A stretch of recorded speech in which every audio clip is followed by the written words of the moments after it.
कहने को तुम लोग आध्यात्मिक रुझान रखते हो, पर मैं पूछूं कि छांदोग्य उपनिषद पढ़ा है तो तुम उच्चारित ही ना कर पाओ। छांदोग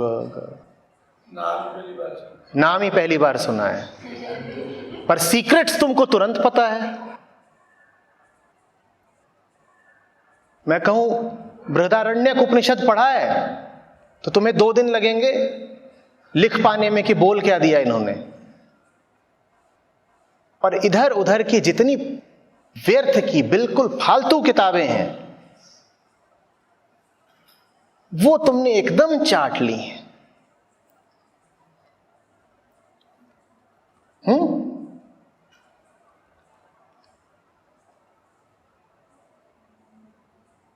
तुम्हारा रुझान आध्यात्मिक है या क्या है? मनोहर कहानियां, फिल्मी कलियां, यही पढ़ लिया करो। जब जबान को मसाले का ही स्वाद लगा है तो झूठ क्यों बोलते हो कि रुझान आध्यात्मिक है?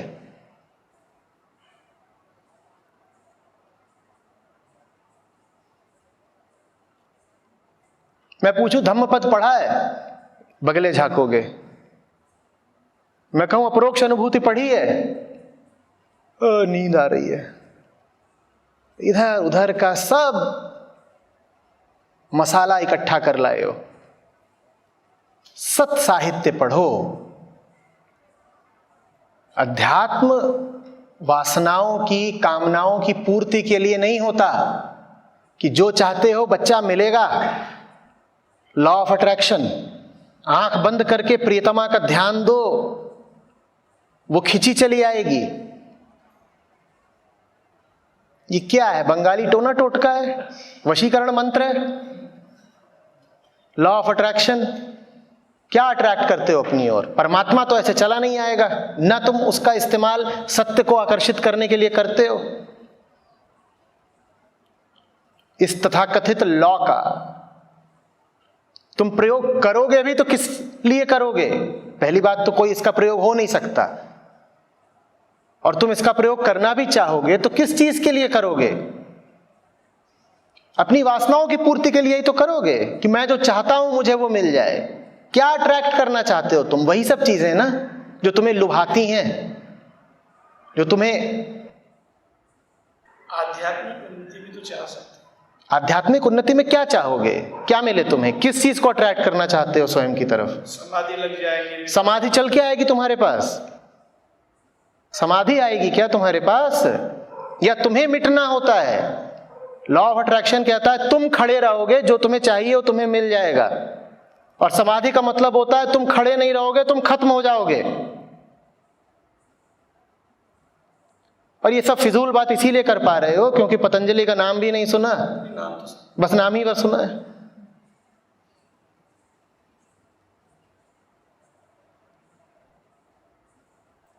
जब इतनी मेहनत कर लेते हो कि किताब पढ़नी ही है तो ढंग की किताब पढ़ लो बेटा। और जितने में तुम ये सब किताबें खरीदते हो उतने में तो 108 उपनिषद खरीद लोगे। महंगी आती। अब समझ में आ रहा है? 10 सिगरेट बहुत महंगी थी।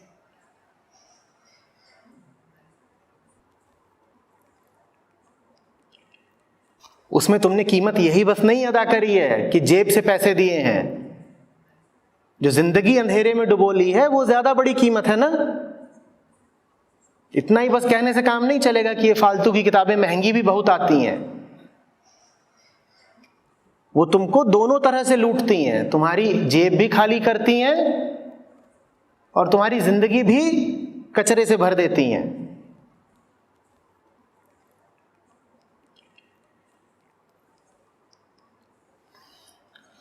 न साखी ग्रंथ पढ़ेंगे, न संतवाणी पढ़ेंगे। अमेरिकन अध्यात्म करना है।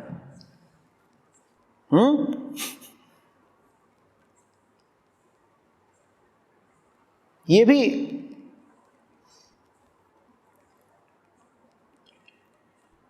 एक कॉलोनाइज्ड मन की ही बात है। अध्यात्म भी अंग्रेजी में चाहिए।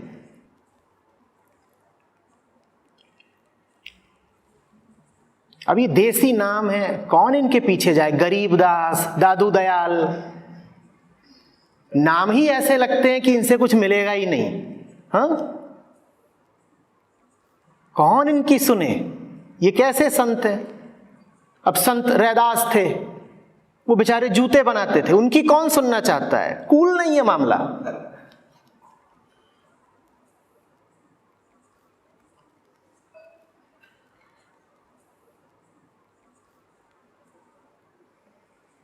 नाम भी हो तो ऐसा हो ना, कुछ थेरेसा सैमुअल्स, बिल्कुल लग रहा है एयर फ्रांस से उतरी है। अब अध्यात्म जमा कुछ, अब जमा अध्यात्म, नाम में ही कुछ गर्मी है। गुरुदेव बता रहे हैं कि आज सहजोबाई और गरीबदास पे चर्चा होगी, सुन के ही लगता है oh my god, so uncool.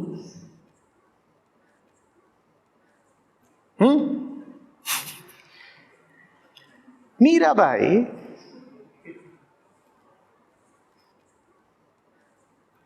Don't tell me, Mirabai, you mean the one with the sari? अब YouTube पर कोई नई नई मिल गई हो प्रचारिका, वो छोटी स्कर्ट में प्रवचन देती हूँ तुम्हें और लॉ ऑफ अट्रैक्शन समझाती हूँ, तो तुम्हें लगता है ये बात बनी कुछ, ये ठीक है। पुराने बेचारे संतों को देखो, नंग धड़ंग, सूफियों को देखो तो पैबंद लगे हुए हैं, टाट पहन रखा है, कोई एक धोती में फिर रहा है, कोई चीथड़ा डाले।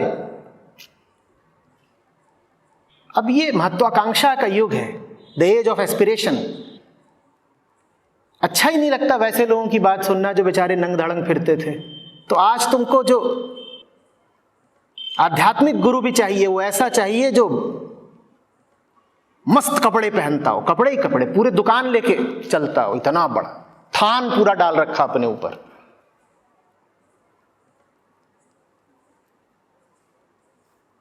कट पीस नहीं, होलसेल में पहनता है।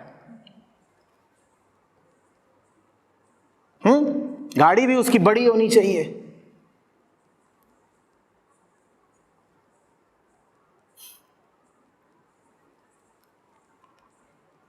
भाषा भी अंग्रेजी होनी चाहिए, और अंग्रेजी भाषा ही काफी नहीं है, एक्सेंट भी गैर भारतीय होना चाहिए, बादी, तब तुम्हें लगता है कि अब कुछ जमा अध्यात्म। ये गुलाम मानसिकता है।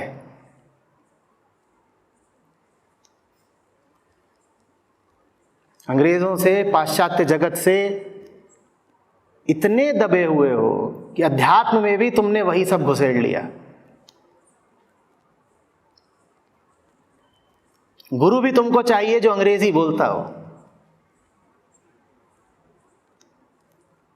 ग्रंथ भी चाहिए जो अंग्रेजी में लिखा गया हो।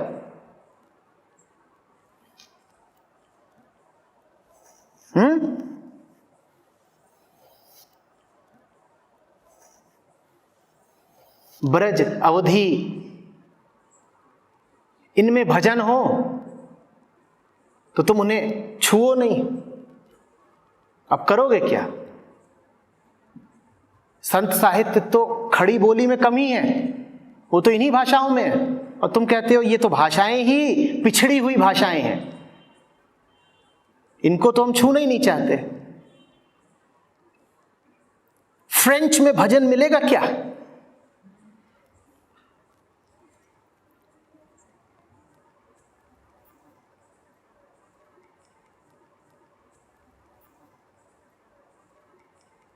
कितना कूल है ना फ्रेंच भजन।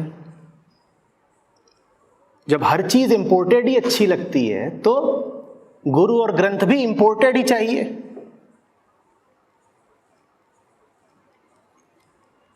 बच्चा इंटरनेशनल स्कूल में जा रहा है, माँ इंटरनेशनल सत्संग में जा रही है, पिता इंटरनेशनल कंपनी में काम करते हैं। सब इंटरनेशनल होना चाहिए भाई। ऋषिकेश जाके देखना, वहां सब इंटरनेशनल ही इंटरनेशनल है। देसी मामला जमता ही नहीं। गाड़ी भी इंटरनेशनल,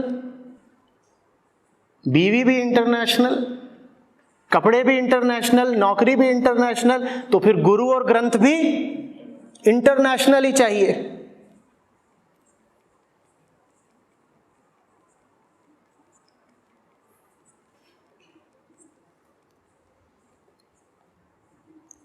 बचना,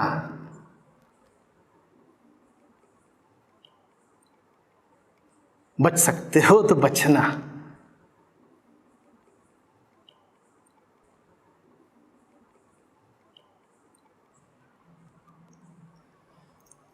भारत की मिट्टी से जो अध्यात्म उठा है और पश्चिम से जिस कोटि का अध्यात्म आ रहा है, उनमें जमीन आसमान का फर्क है, एक ही नहीं है।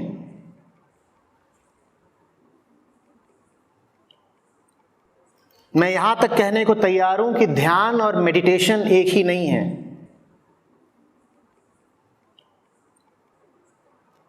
तुम कहोगे एक ही तो है, मेडिटेशन कोई संस्कृत में ध्यान कहते हैं ना।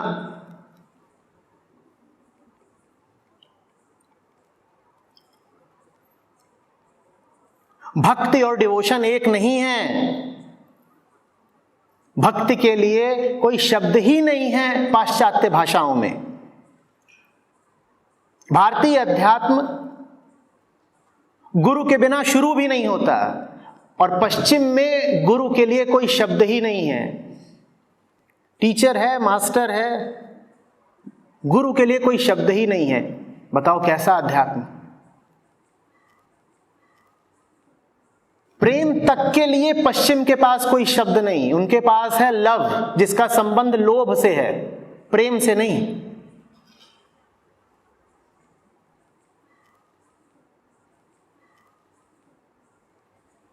और तुम अंग्रेजी में अध्यात्म करना चाहते हो।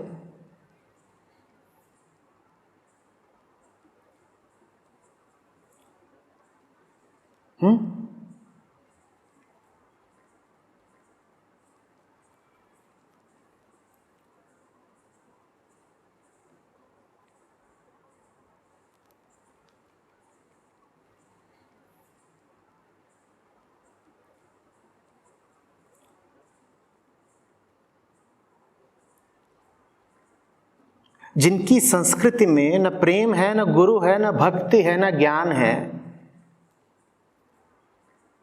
उन्हें भारत से अध्यात्म सीखना चाहिए या भारतीयों को अध्यात्म सिखाना चाहिए? बोलो।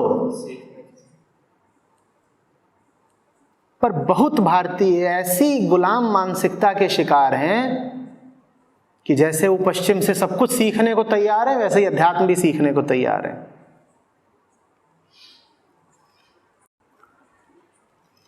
बताना जरा, योग के लिए क्या शब्द है अंग्रेजी में या रूसी में या फ्रेंच में? बताना। जिन लोगों के पास योग के लिए शब्द तक नहीं, तुम उनसे अध्यात्म सीखने गए हो?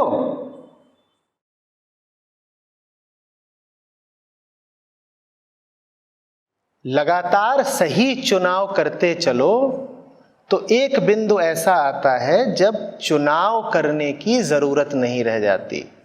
वो आखिरी बिंदु है, उसकी बात करना कोई बुद्धिमानी नहीं। जो सही जीवन जी रहा है, जो लगातार सही विकल्प चुन रहा है,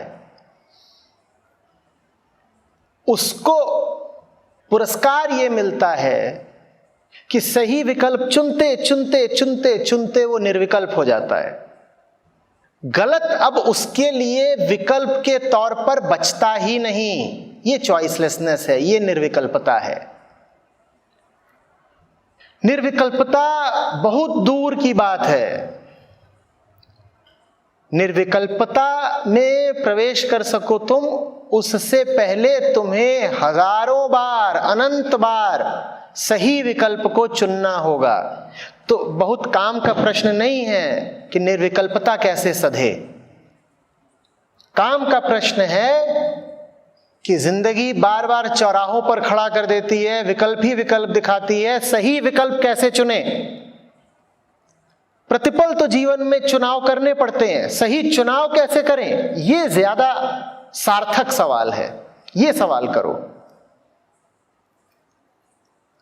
जैसे गलत जीना एक आदत होती है ना, वैसे ही करीब करीब समझ लो सही जीना भी एक आदत बन जाती है। सही जीना एक गहरी गहरी आदत बन जाए, इसको कहते हैं निर्विकल्पता। और जब तुम सत्य में स्थापित ही हो जाओ, दूर दूर तक सत्य के अलावा कोई दिखाई ही न दे, गलत करना भी चाहो तो कर ही ना पाओ, उलझना भी चाहो तो उलझ ही ना पाओ, टूटना भी चाहो तो टूट ना पाओ, उस दशा को कहते हैं निर्विकल्प समाधि। पर वो सब दूर के तारे हैं। मैंने कहा उनकी बात हमारे उपयोग की नहीं। अभी हमारे लाभ की बात यह है कि जब चुनो तो सच्चाई को चुनो, जब चुनो तो रोशनी को चुनो, चुनाव सही करो, फिर चॉइसलेसनेस कभी आ जाएगी।